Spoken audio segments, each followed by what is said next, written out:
Donc c'est notre 6e jour à Tokyo. Petite journée entre guillemets aujourd'hui au niveau du nombre de choses qu'on a faites, du nombre d'endroits en tout cas, mais beaucoup de choses à l'intérieur de ces endroits, donc on va vous en parler. On a commencé donc à Shibuya par le Tokyo Hands. Hands comme la main. Shibuya qui est un quartier qu'on a déjà fait, si vous vous rappelez dans notre vidéo du 3e jour je crois. Quelque chose comme ça. 3e ou 4e. 4e, ouais. Voilà. Donc du coup on a commencé par le Tokyo Hands. Le Tokyo Hands c'est comment dire, beaucoup de choses. Il y a énormément d'étages,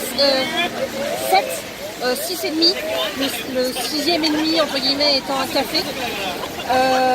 Chaque étage a 3 portions. C'est un peu compliqué.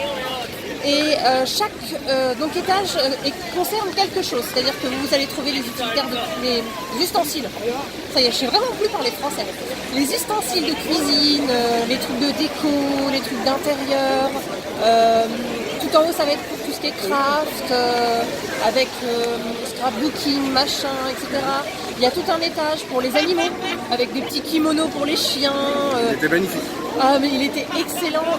Moi j'ai pris un collier qu'on peut allumer et éteindre à LED. Et rechargeable. Et rechargeable par USB. Non mais hallucinant. Le truc de fou. C'est ça. Et du coup pour permettre de voir le chien de nuit, il y avait plusieurs tailles. Donc voilà. Sinon beaucoup de choses. Je me suis acheté des choses de cuisine évidemment, parce que c'est moi. Donc j'ai pris des petits ustensiles pour faire des petites têtes de chat ou des petits chats avec du riz. Voilà, c'est Sokawai. Voilà, beaucoup de choses. Voilà, mais c'est... Faut que j'arrête de dire voilà. C'est pour ça les hashtags voilà, je remarque que je dis beaucoup voilà dans les vidéos. Donc hashtag voilà. Je vais passer le micro du coup à Mathieu.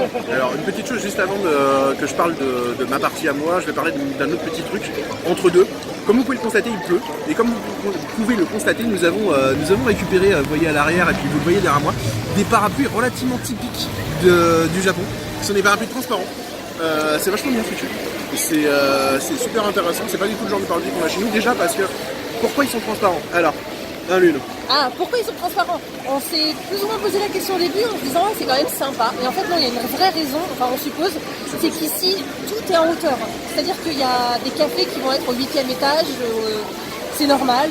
Tu peux par exemple orienter le téléphone, on va peut-être essayer de voir un petit peu le bâtiment à l'arrière, qui est donc le Tsutaya, qui contient a priori une sorte de bibliothèque ou quelque chose comme ça, j'ai cru comprendre, ou une librairie.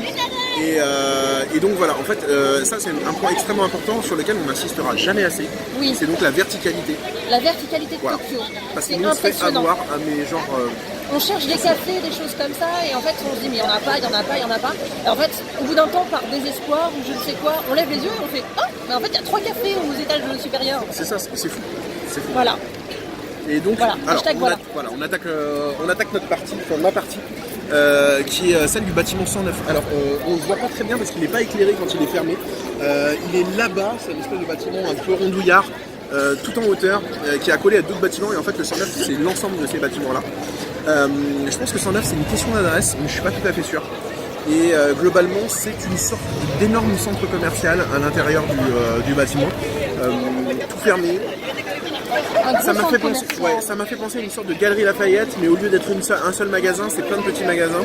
C'est vraiment une galerie marchande dédiée à la mode. Ouais. C'est-à-dire que c'est globalement que du vêtement, un petit peu de sacs, voilà, de bagagerie, d'accessoires, et tout comme ça. Mais 90% de vêtements. C'est très mode, c'est-à-dire que on sent tout de suite en voyant les produits qui sont vendus là-bas qu'on est vraiment là où les Japonais, surtout les Japonaises en l'occurrence, c'est très féminin, c'est quasi exclusivement féminin d'ailleurs, vont se vêtir, en tout cas celles qui ont un tout petit peu d'argent on va dire, parce que c'est un peu cher. C'est hyper cher. Par rapport au reste en tout cas de Tokyo, de ce qu'on a vu, genre Harajuku, un truc comme ça, où on aurait pu se dire c'est super cher. Là, on retrouve des prix, on va dire de Paris, européens. Là où pour ici, du coup, c'est cher. Voilà. Maintenant, c'est pas du tout la même mode. Donc, c'est vrai que si vous voulez vous faire plaisir, là, on est plus sur de la robe à la limite du vintage. La mode typique, en fait, que vous pouvez voir dans les dramas japonais, les films japonais, comme trop de films, en fait, d'ailleurs. Et c'est assez hallucinant, en fait. On se retrouve presque dans une espèce d'années 50 modernisée. Voilà. Voilà, il y a hashtag voilà. Parce que c'est bien les voilà. Voilà. Sinon, Donc on n'y est pas resté plus que ça. Non, on a quand même essayé. On a essayé de faire presque tous les étages. Et puis bon, voilà. Qu'est-ce que je dis, voilà? On est désolé pour le bruit ambiant si jamais vous avez du mal à nous entendre parce que Shibuya est un quartier plutôt animé et très animé. bruyant. Voilà. Derrière nous, vous pouvez voir très légèrement les espèces d'arches. Voilà, je vais lever un peu le parapluie. Voilà. Parce que voilà.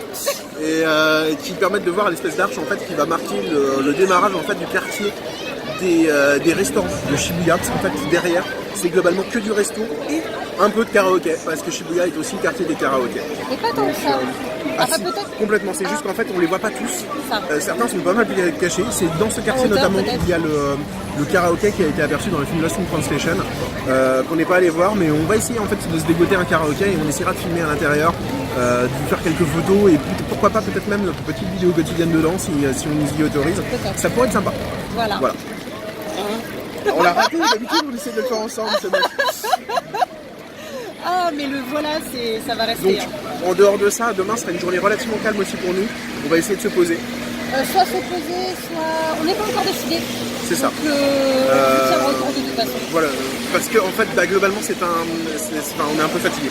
Il faut quand même admettre entre le décalage horaire, le shopping, la visite des quartiers, le shopping. Il y a un peu de shopping. Voilà, le jet lag, le shopping et puis le décalage horaire. Bon, voilà. Et bah de toute façon on va vous faire des bisous, nous on va rentrer tranquillement à l'hôtel. Et puis... on notera quand même qu'il y a eu pas mal de courses, comme d'habitude. Oui, c'est tout flou. Ah c'est tout flou. Ah ça y est, voilà. Très bien, on va se rentrer doucement mon petit billet. Oui, on va se rentrer doucement, on va rentrer à l'hôtel. Bon, on va se rentrer doucement. Voilà. Parce que voilà, c'est sympa comme mot, voilà. On vous fait des des bisous. On vous fait des voilà bisous. Des voilà bisous. Gros bisous. Bon, on est fatigué, ça se sent. Sayonara. Konnichiwa. Oh, ça y est, vraiment trop fatigué. Coupe cette vidéo avant de dire des bêtises. Oui, bonne nuit. Sayonara. Salut.